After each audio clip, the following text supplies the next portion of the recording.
The patrol ship Varek 7 moved slowly through the dark space near a forgotten system. Its engines made no sound. The crew inside was relaxed. This was supposed to be a simple scan, nothing more.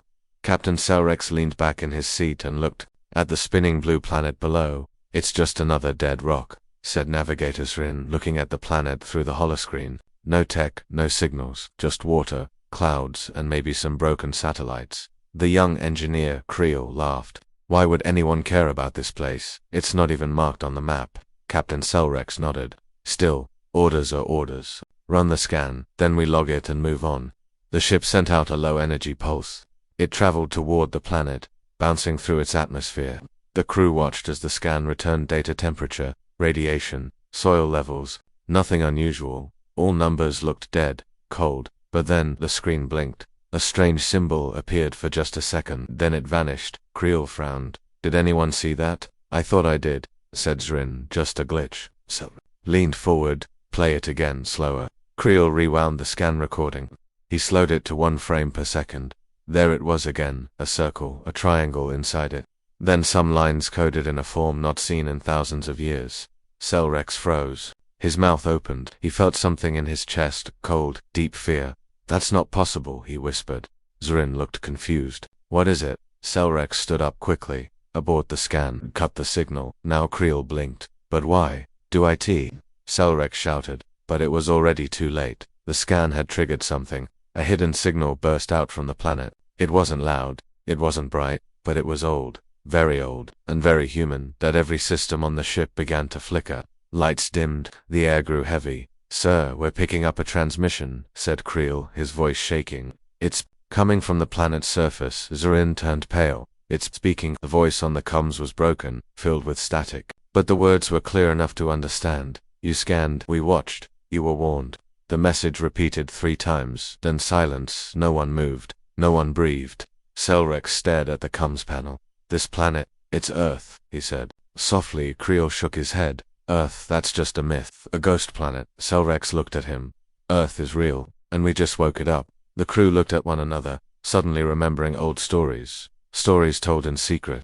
Stories about the species that once ruled the stars. The ones too smart, too fast, too violent. The humans.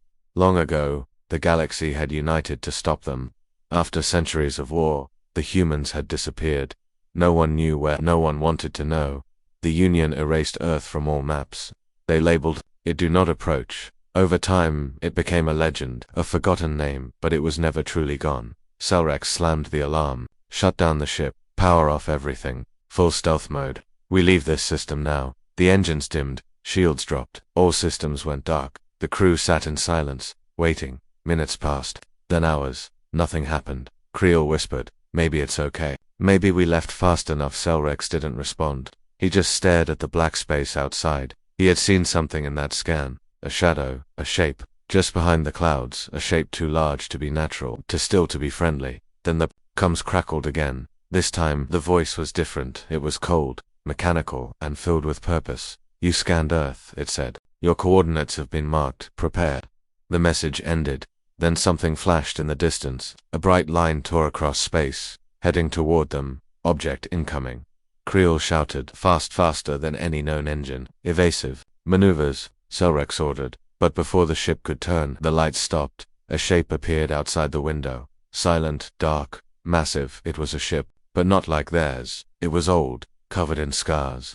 But it was alive. The crew stared, frozen. Then, from the other ship, a new message appeared on screen. It wasn't a voice. It was just text. One word. Remember. And then the ship disappeared. No jump drive, no engine burst. It was just gone. The crew sat in shock. Creel whispered, What did we just see? Selrex spoke slowly. That was human tech. No one else ever had cloaking that deep. No one ever moved like that. Zrin's hands shook. What do we do now? Selrex looked down. We report, and then we pray. They turned the ship around, moving silently out of the solar system. No signals, no scans, nothing behind them. The planet Earth waited. Its surface still covered in clouds, quiet, watching far away. In the Galactic Union's Central Command, alarms were already starting to flash. Strange data appeared on old satellites. Files once locked had started to unlock themselves. AI systems that had never spoken before began whispering the same word. Awakened, old soldiers felt fear in their bones. Politicians looked for lies to hide behind. Scholars opened ancient books no one was allowed to read. The name Earth returned to their minds, and with it came a truth. Humanity was not extinct, it had just been sleeping, and someone had just rung the bell. Deep inside the Galactic Union's core station, a strange signal passed through old channels. At first, no one noticed. It was weak, broken, like an echo from a dead place. But then it began to repeat, a shortwave burst, a strange code, and one word in a lost language. Earth. Inside the main intelligence hall, a data technician named Jor-El blinked at his screen. He thought it was a glitch. He restarted the system. The signal came again. Earth. He had never heard the word before. He typed it into the archive search. No results. He tried again, using deeper access. Still nothing. But something strange happened. His screen froze. A red lock appeared. A message blinked. Access denied. Level Sigma Black required. He stepped back, confused. That level didn't exist. Not in any training file, not in any protocol. A minute later, a message appeared on his personal device. Forget what you saw. The screen shut off by itself. Jor-El sat still. For the first time in his career, he was afraid. He didn't know what Earth was. But someone didn't want him to find out. Far above the station, hidden satellites began waking up. These satellites had not moved in 3,000 years. Their creators were long dead. But their orders were still alive. One by one, they turned toward the center of the galaxy. And began transmitting. The message was old. It didn't carry pictures, just sound. A voice distorted by time, twisted by static. At first, no one could understand it. Then one language, AI, cracked a small part of it. The decoded message was short. They broke the seal. Earth has been touched. Vengeance will follow. Inside a deep bunker on the planet Cyrellix Prime, an old creature stirred. His name was Prelector Varn. He was one of the last living beings who remembered the truth. He sat alone, in a chamber of silence. When the signal reached his chamber, his eyes opened slowly. His breath trembled. He whispered to himself, "They scanned it."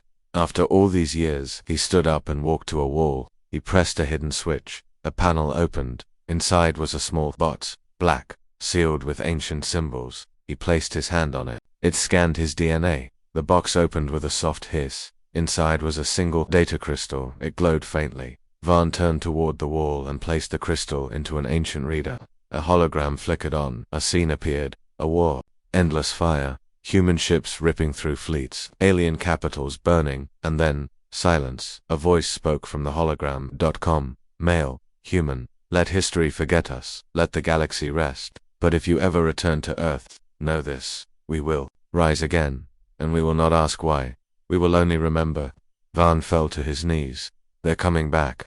In the Union Senate, emergency meetings had begun. No one could understand what was happening. The patrol ship Verek 7 had returned. Its crew was silent, shaken, and refused to speak in open sessions. Captain Selrex gave a private report to the High Council. When he said the word Earth, several members gasped. Others turned pale. One counselor stood up and shouted, "That planet is off limits. You were never meant to go near it." Selrex said nothing. He only showed the data, the symbol, the voice. The ship. One admiral, old and tired, looked away and whispered, "We should have destroyed it completely." Now everyone looked at him. "What do you mean?" Another senator asked. The admiral stood. "The Terran Wars, the real reason for the Union. The humans didn't lose. They agreed to stop. We made a deal." He pointed at the screen and someone just broke it. In secret, the Union began locking down systems. Border worlds went dark. Old weapons were pulled from deep storage. Some systems started hiding their bases underground. The fear had returned, even though no human had been seen in 3,000 years. On the mining world of Volca 8, a group of workers picked up something strange. A sound was coming from deep below the rock. At first they thought it was a leak or a seismic tremor, but the sound grew louder, and then a tunnel collapsed. Under the broken rock was a sphere, black smooth, pulsing with energy. It opened. A small drone flew out. It had no markings, no signals, but it projected a single message in red light: Earth lives. Then it exploded. The blast melted half the mining base. The message had been delivered across the stars. Strange events kept happening. A freighter disappeared near the Draxon belt. No debris. Station near the Andrex cloud went dark for 12 seconds. When power returned, The walls had messages scratched into them. No more silence. A prison moon orbiting Tel 5 woke up to find all doors open. Every prisoner gone. No alarms were triggered. The word remember was burned into the central control wall. The Union tried to stop the panic, but whispers traveled faster than truth. Children asked what humans were. Old ones told stories no one was supposed to know.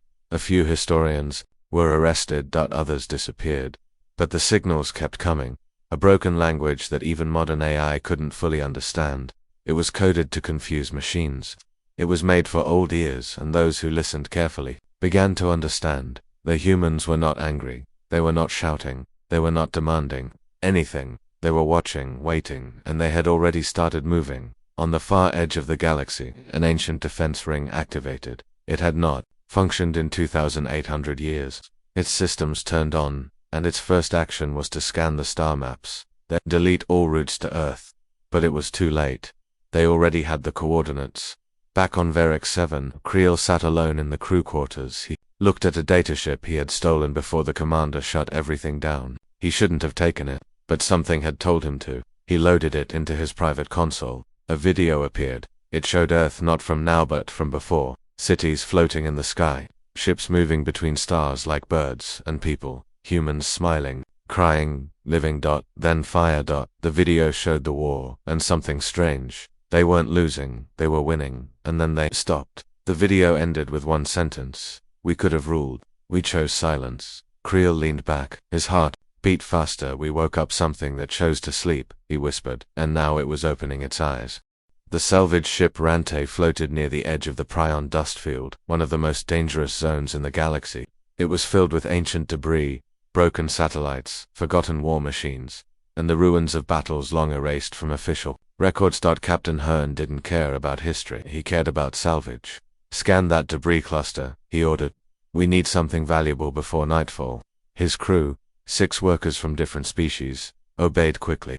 They were tired, hungry, and low on fuel. They needed a big find. A loud beep came from the scanner. Got something, said Tech Officer Wheel, metal signature. Large, maybe a battleship wreck, not Union class. Hearn narrowed his eyes. Origin. Wheel frowned. Unknown, no ID codes. But the hull, it's still intact. They turned toward the signal. As they got closer, the outline of the ship appeared through the thick space dust. It was massive, black, silent. It had no lights, no moving parts, but its presence felt wrong. Hearn stared at it for a long time. Bring us closer, slow, use drones. First, 3 small salvage drones flew toward the wreck. They scanned the surface. The ship is still sealed, Wheel said. No openings. But there's something strange. What? Asked Hearn. It's reacting. The drones began sending back images. Strange markings on the hull. Sharp, angular designs, unlike anything they'd seen before. And words. Alien to the crew but old. Very old. Will's voice trembled. These symbols, they match something from the Forbidden Sectors, something called Terran. Hearn froze. Terran, as in human number. One spoke. Even the engine hum seemed too quiet. They all had heard stories, myths, human ships that could fly without fuel, weapons that never missed, a war that ended so badly, the galaxy buried all records of it. But those were just stories, right? The ship sat in silence. Suddenly, one of the drones stopped moving. Its signal vanished. Then another, then the third, stood up, shut everything down. No lights, no power. Now, the crew obeyed instantly. The Rante went dark, drifting like a rock in space. No one breathed. Then, lights appeared on the dead ship. Not normal lights, deep red lines, glowing. Along the edges, the ship had turned on without warning. A COM signal appeared. A single message. Identity confirmed. Non-hostile scan detected. Initiating greeting protocol. The crew stared at the screen. A moment later, a voice spoke. It was male. It was calm. It was human. This is the Justice of Terra command crew. Deceased. Systems. Online. Purpose. Defend. Earth status. Awaiting orders, Wheel whispered. It's an AI. Still alive. Captain Hearn leaned forward. Ask it what it wants. Wheel typed the message. The answer came instantly. I want nothing. You entered my range. My purpose is protection. I must confirm, is Earth still safe? Hearn hesitated. Say yes. Just say yes. Wheel typed. Earth is safe. The AI paused. Signal from Earth received 3 cycles ago. Message. They have returned. Everyone froze. Wheel blinked. Earth sent a signal. The AI responded. Yes, the silence is broken. Activation protocol begun. Directive restored. Hearn felt cold. What directive? The ship answered. Total recall. All Terran units to return. All threats to be marked. The red lights on the ship glowed brighter. Something large moved on its holocannon, the size of Rante's bridge. It pointed upward, as if scanning the sky. Then, the ship moved. No engines, no sound. It just floated forward and spoke again. I am not alone. From behind asteroid shadows, others appeared. Small ships, medium carriers, all dark, all human and all waking up. The Justice of Terra led them. Captain Hearn's heart pounded. There were more. This was a graveyard. But they were sleeping. Wheel stepped back from his console. We need to leave now.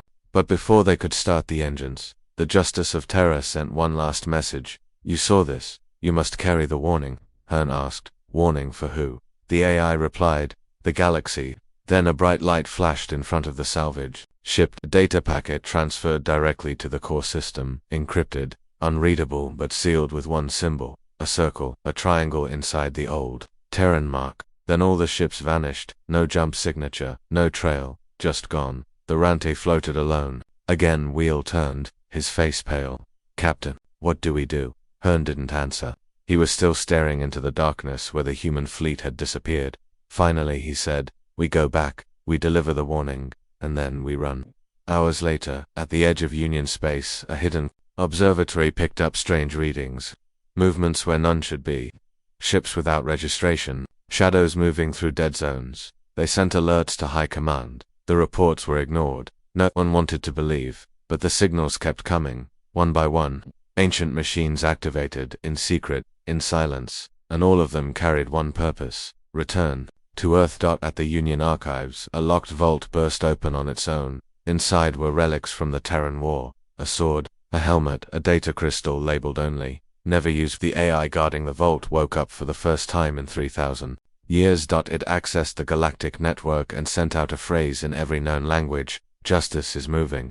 The Galactic Union called it the Vault of Silence. That it was buried beneath the cold surface of the moon. Zarin 13 locked behind 22 levels of clearance, surrounded by automated guns, guard drones, and anti-AI. Only 5 people in the galaxy were allowed to enter, but on one quiet rotation, 2 unauthorized beings entered it. They were not soldiers, they were not spies, they were students.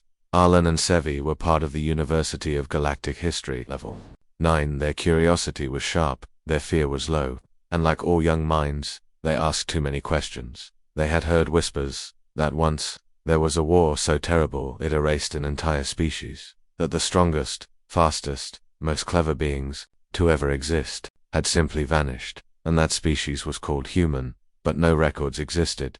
Every time they searched, the answer was the same: access denied. So they broke in. Arlen hacked the shield gates. Savvy looped the guard drone visuals. After 2 weeks of planning, they stepped into the vault. It was cold, airless, still. Inside were long shelves holding sealed boxes. Each was marked with a red triangle inside a circle. One wall held only a single item, a cube metal, black, humming softly above it. Words were etched in ancient dialect. The seal: do not activate, do not speak. Sevi stared. That's it. Arlen hesitated. We shouldn't. But Sevi had already touched the cube. A sound echoed through the vault, not from speakers, not from air but from air. But from inside their minds. A voice. Oldmail.com, and very, very human. You have opened the seal. Then, listen and remember. The cube rose slowly. Its sides turned, shifted, and opened. A projection appeared in front of them. Stars, ships, explosions, and a man. He wore a long black coat, his face half covered by shadow. He spoke. My name is Admiral Reith, commander of the Terran Resistance Fleet. If you are hearing this, then you have broken the seal, which means the galaxy forgot, or lied. He raised his hand, and the scene changed. Worlds burning, alien fleets falling, human soldiers walking through smoke. You were told humans were destroyed. You were told we lost, that the war ended. He looked at them, eyes like fire. That was a lie. Arlen stepped back. This can't be real. The voice continued. We didn't lose. We made a choice. The war cost too much, not just for us but for everyone. Now the image showed human diplomats meeting alien leaders. Peace talks, fear in their eyes. They begged for peace. So we gave it, but on one condition: leave Earth alone, forever. The next scene showed Earth, surrounded by a dark barrier of satellites and hidden stations. The seal. No one was allowed to scan, land, or watch. In return, we disappeared. The Admiral stepped forward. But if you are watching this, someone broke that promise. The projection flickered. The human's voice turned cold. Then listen well. We are still here. Still waiting. Still ready. A final flash showed a fleet of ships, black, silent, endless. Then darkness. The cube shut. The vault lights died. And Sevi screamed, because she had seen something behind the Admiral. A figure, eyes glowing, watching her. The air returned, but the silence stayed. Arlen grabbed the cube. We have to leave. They ran back through the tunnels. Outside the vault, alarms had already started. Union agents had picked up the breach. They would be caught, but it didn't matter because something had already left the cube. Something invisible, something ancient, and now it was awake. In the Union Council chambers, high above the clouds of Varelia Prime, Grand Minister Oros reviewed the footage taken from the vault breach. He was pale, shaking. Others in the chamber argued, this is fake. No species could defeat the entire galaxy. They're extinct. But the Admiral's voice had reached every system in the Council network. Now the galaxy. Remember. Not just stories. Not just warnings, but facts. The humans had made a deal and the Union broke it. One counselor said, we must prepare for war. Oros said nothing. He simply pressed a button and whispered a command. Begin Operation Eclipse. Across the stars, silence ended. Ships that hadn't flown in 3 millennia powered on. Satellites turned, codes unlocked themselves, and all across the dead systems where human ships once rested. A single message played. Seal broken. Retribution active. Back at the university, Arlen and Sevi sat in hiding. They had uploaded the cube's contents to the public net. Everyone had seen it. Teachers, soldiers, smugglers, even pirates. Now, everywhere in the galaxy, beings whispered one name, Earth. And all asked the same question. If they're still alive, what happens now? The Union's elite fleet reached the outer edge of the Sol system in tight formation. 50 warships, heavy armor, advanced tech, shields at full power. Admiral Threx stood on the command deck of the flagship, Virtue of Order. He stared at the blue dot. Ahead. Earth. It floated calmly among its moons, silent and still. No signals, no movement, no ships, too quiet. Threx tapped his communicator. Any contact? None, replied the comm officer. No defense systems, no orbital activity. It's like it's dead. Threx narrowed his eyes. Begin full system scan. Passive only, no probes. The crew followed orders. Soft pulses were sent. Data returned. Atmosphere stable, oceans intact, radiation normal, cities ruins. But deep inside those ruins, something pulsed. The sensors didn't catch it. But the humans had not designed their machines to be seen. They had designed them to wait. And now they were ready. Back on the bridge of the Virtue of Order, a warning light flashed. One ship, Helvian 3, a small corvette, went silent. No explosion. No distress call. Just gone. Threx turned. What happened to the Halvian? The officer stammered. No reading. It was there, and then it wasn't. He looked at the screen. An empty patch of space. Admiral Threx frowned. Deploy recon drones. 4 drones launched from nearby ships. They spread out, sending live feeds. For 10 minutes, nothing happened. Then one feed cut to static, then another, then the third. The last one sent a single frame before going silent. A shape, black, massive, no engine, no lights, a human warship. It had no name, no broadcast, but it was real. Rex felt a chill. He opened the fleet-wide channel. All ships hold. Formation, weapons hot, shields up. Across the system, the other Union captains followed orders, and still, Earth did nothing. Then something strange happened. One by one the moons began to change. At first no one noticed. Then someone gasped. They're not moons. On the screen, the surface of the moon peeled back. Metal gleamed underneath. Not natural metal constructed plates. The moon was hollow. It was a machine, a giant one. It's a defense platform, said the science officer, and it's powering up. Before anyone could respond, a massive pulse hit the fleet. It wasn't a weapon. It was a message. From Earth, a simple sentence. You broke the seal. Then in every Union ship, screens shut off. AI systems crashed. Comms died. Weapons deactivated. Ships floated, blind and helpless. The Earth machine had spoken, and it was not done suddenly. Hundreds of hidden satellites powered on around Earth. They were ancient, black, rusted, forgotten, but their weapons worked. Laser grids formed, gravity fields, activated, and then the firing began. Ships were crushed. In seconds. Not burned, not exploded, crushed. Like paper in a giant's hand. Threx shouted, "Manual override. Restore control." But nothing worked. Earth's old systems had taken full control. Aboard the Virtue of Order. The emergency screen blinked. A human face appeared. It wasn't angry. It wasn't smiling. It was calm. "You touched what was forbidden. You were warned. This is not war. This is memory." Then the screen went black. A moment later, the Virtue of Order broke in half. No fire. Just silence. The few remaining ships turned and ran. Their engines burned harder than ever. They didn't wait for orders. They just ran, and Earth let them because it wanted witnesses. Far away, in the Union's High Council chamber, the emergency lights were on. Messages came in from all directions. Fleet destroyed. Admiral missing. Loss of contact. A senator slammed his fist. "Why didn't we listen? We should have stayed away." Another whispered, "They didn't even chase us." That was the real fear. Humans didn't celebrate, didn't mock, didn't even leave bodies. They didn't need to. They had sent a message, louder than words. We remember. On a forgotten farming world, an old alien farmer sat outside his hut, staring at the stars. His name was Ren. He was over 600 years old. He remembered the stories his grandfather told. About the humans. How they fought not for gold or planets, but because they had been hurt. How when they fought, they never stopped halfway. He looked at the sky and saw strange lights moving. Ships. Not Union ships, human ships, heading out of Seoul, heading toward everything. He closed his eyes and whispered, "They're not coming for war.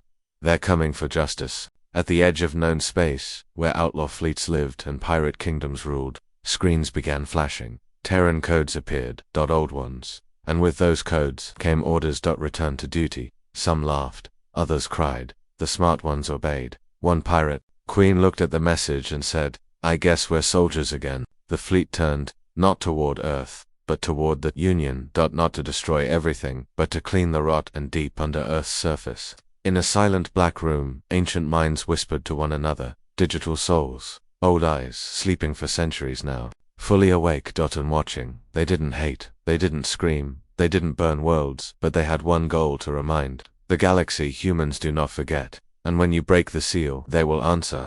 The halls of the Union High Temple were silent, not because they were empty, but because no one dared speak. All screens were black. All messages from the front were gone. The fleet near Earth was destroyed. No distress signals, no survivors, just silence. Except one voice. It echoed from a long hallway. Old, raspy, ancient.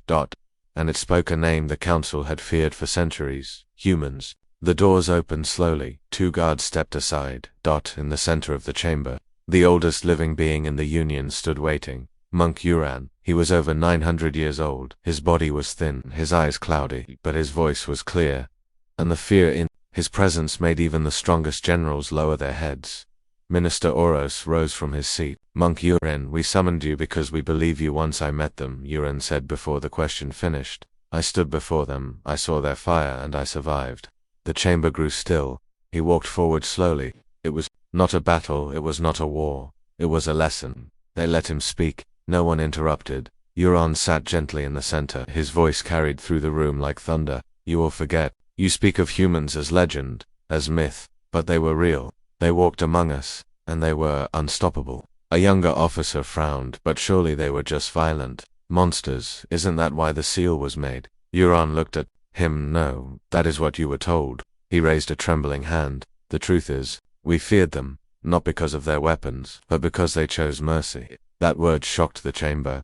Uran continued. "We attacked them first. Our fleets burned their colonies. We enslaved their outposts. We believed they were weak, but they didn't beg, they didn't cry. They waited, planned, and when they struck back," his eyes closed, remembering, "they struck with fire. They struck with silence. They didn't take revenge. They erased armies." He opened his eyes. "I saw a city lifted into the sky by their gravity weapons, and folded like paper. I saw one man just one walk into a fortress, and when he walked out, the walls fell behind him. Humans did not fight for territory, or gold. They fought for memory." He turned his eyes to the council, "And when we begged for peace, they agreed. But they made one demand." The chamber whispered it together. "Leave Earth alone." Uran nodded. "And we promised." A silence fell, and then the question came. Minister Oros asked quietly, "Can we still fix this?" Uran shook his head. "No." It stood slowly, his voice, now cold. You woke them, you lied, you broke the seal, you reminded them what was stolen. They don't want your worlds, they don't want your power, they want the truth written again. He walked away. At the door, he paused and whispered, "They're not angry, they're disappointed." Across the stars, on a desert planet named Jeros 5, an ancient human message pod crashed into the sand. A group of traders found it. They brought it inside, cracked it open. It projected a message, not a warning, not a threat, just a list.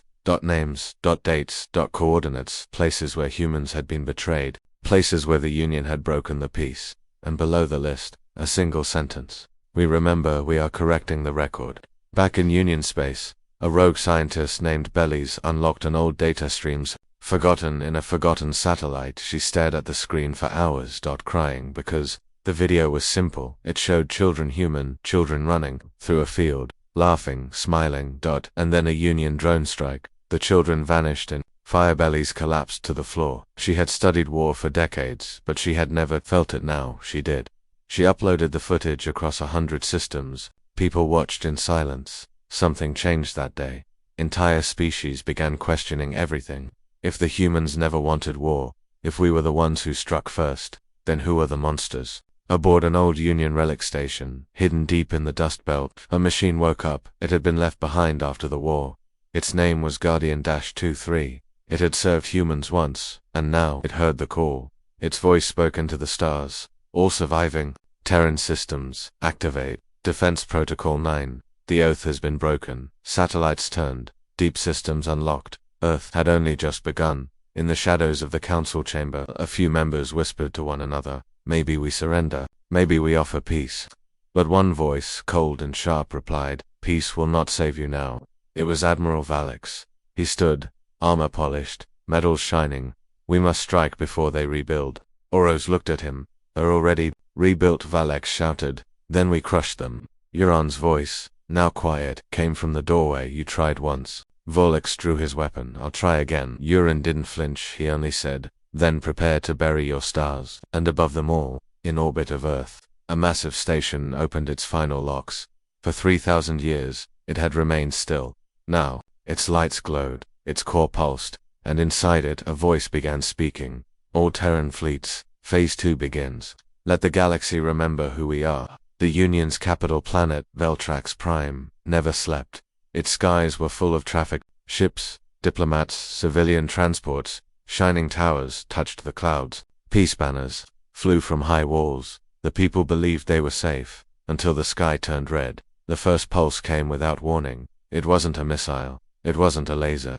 It was a message. Every screen, every billboard, every device. Black dot. Then a single sentence appeared, in every language. "You broke the seal. Earth answers now." Then came the thunder. Above the clouds, 3 human warships dropped out of stealth. They didn't roar, they didn't fire first. They simply hovered, casting shadows over the tallest towers, and the people of Veltrax froze. No shields activated, no sirens screamed, because the Union had grown lazy. Overconfident, they had forgotten what a Terran warship looked like. Inside the central defense tower, Commander Grell tried to activate emergency response systems, but nothing responded. "Control systems are offline." He slammed his fist. "Activate manual batteries." A technician shouted, "Weapons not responding. They're being blocked from inside the code." Grell turned pale. The humans weren't just attacking from space, they were inside their systems. And then, finally, the humans spoke. A deep voice echoed from every speaker. "We do not strike first, but we never strike lightly." Then the warships fired. Not at civilians, not at homes. They fired at power plants, military hubs, data vaults, and command towers. Every building linked to Union control melted under beams of white-hot energy. But strangely, no lives were taken. Not one civilian was killed. The humans could have destroyed the whole city, but they didn't. They targeted the core. The Union's pride, its control, its empire. In 3 minutes, Veltrax Prime went dark. No power, no orders, no weapons. Just silence. The human ships hovered a moment longer, then, without a word, they disappeared across the galaxy. The footage spread like fire. The message was clear. Humans were back, and they were surgical. On criminal planets where Union patrols once hunted rebels, the people celebrated. They hit the capital. One shouted, "They didn't even stay." Another laughed. They just came and humiliated them. In the war room of a distant Union base, Admiral Valex raged. They're playing games, he shouted. This was a message, not war. Minister Oros, now pale, nodded slowly. Yes, and that scares me more. Valex slammed his hand on the table. Launch retaliation now. Hit Earth. Use the Omega bomb. A deadly silence followed. Euron stood from the shadows. You still don't understand, he said calmly. They're not trying to destroy you. They're trying to show you what you've become. Valex drew his sidearm. And what are they? Euron looked him in the eyes. They are a mirror. In deep space, the largest hidden Terran fleet finally emerged. Titan-class dreadnoughts. Ships so large they bent space around them. Each carried thousands of soldiers, AI commanders, ancient weapons never seen before. At the head of the fleet, a massive command ship led the charge. The Vowkeeper, its commander, a human woman known only as Aurelia. Her eyes were calm, her tone soft, but her words echoed like fate. Set course. Not to destroy, to remind. She tapped a button on her command console. Deploy the markers. Dozens of pods launched. They landed on Union-controlled planets, capital stations, and council buildings. They didn't explode. They didn't spread gas. They simply opened. Each one held the same thing, a record of every crime hidden under the Union. False peace treaties, war lies, buried invasions, the truth, and with it, the words, "We are not your enemy. Your enemy is the silence you protect." Some Union citizens cried, others marched. On a dozen planets, Union flags were burned, statues of victory over humans were torn down. And everywhere, one chant rose, Earth remembered, but not all surrendered to truth. Admiral Valex gathered rogue Union forces. He armed old black market fleets. And he struck. His forces hit a Terran science vessel near the relic moon of SERTA-9. It was unarmed. It carried only data. Valex's fleet destroyed it anyway. The humans didn't fire back, but they did respond, not with war, with judgment. 3 days later, Valex's entire fleet vanished. No explosions, no explosions, no wreckage, just gone. Left behind was a beacon. It broadcasted a message on loop, not war, not revenge, just removal. Even criminal networks began switching sides. Old pirate kings surrendered their codes. Rebel planets offered help. One pirate captain said it best, "I've stolen from every species, but humans, they steal nothing. They just show you who you are." Aboard, the Vowkeeper, Commander Aurelia, stood at the central window. She watched stars drift by. Phase 3. Her AI asked. She shook her head. No, not yet. Let the Union speak for itself. Let its people choose. If they want truth, we'll give them everything. The Union was breaking. Not with explosions. But with truth. Across its 1,000 systems. People had stopped trusting the voice of their leaders. Not because humans destroyed their worlds, but because humans hadn't. They only exposed what had been hidden. For 3,000 years, the Union had ruled with pride and fear. It buried the past.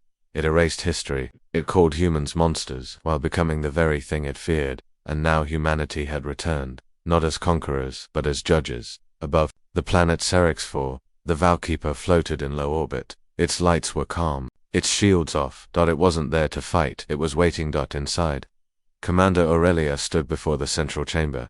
She had gathered representatives from over 50 species, scientists, leaders, refugees, even ex-Union senators. In the center of the room was a sphere, glowing softly, the last memory core. Inside, it was everything, all human records, all war footage, all agreements, and betrayals. No edits. No lies. The full truth. Aurelia looked at them all. This is not a weapon, she said.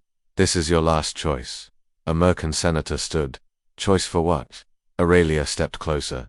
Truth, or silence. If you choose truth, we upload this core to the galactic network. Every being in the galaxy will know what happened, what you did, what we did, everything. And if we choose silence, another asked. Aurelia's eyes went cold. Then, we leave, but not before shutting every system we've unlocked. Every AI we reactivated. Every fleet we held back. You will be alone. No more reminders. No more second chances. You will rule over silence. Until silence eats you, alive. The room fell quiet. On Earth, massive screens lit up in old cities. Millions of humans stood in the ruins of New Delhi, Neo-London, Old Cairo. They watched their commanders speak. Not about war, but about forgiveness. Admiral Rin said. They broke the seal, yes. But the question is not what they did. It's what we will do next. Back on the Valkeeper, the sphere glowed brighter. The vote had begun. Every system sent its choice. Every council, every citizen network. And slowly, the answer formed. A green ring around the sphere, then another, then more. Aurelia's eyes closed. She whispered, "They chose truth." The core activated. Data streamed across the stars. Entire networks lit up, towers burst with light. Screens unfolded on every planet, and the truth poured out. The terror wars. The peace treaty, the betrayal, the seal, and the final warning that had been ignored. Some people screamed, others wept, but no one looked away. On a farm moon near the outer rim, a small child watched the broadcast with her grandfather. She looked up and asked, "Are they angry?" The old man shook his head. No, they were lonely. In the ruins of the Union Senate, the remaining council leaders stood before a human envoy. Minister Oros bowed his head. "We cannot undo what was done." The envoy nodded. "We don't ask for that." "Then what do you ask?" The human smiled. "Remember us honestly." And so, the galaxy changed. The Union dissolved. In its place, a Terran Accord rose, a shared council of all species. Humans did not lead it. They refused to. They had seen what power could do. Instead, they watched from their ships, from their silent stations, and they listened. But some asked, what if the truth fades again?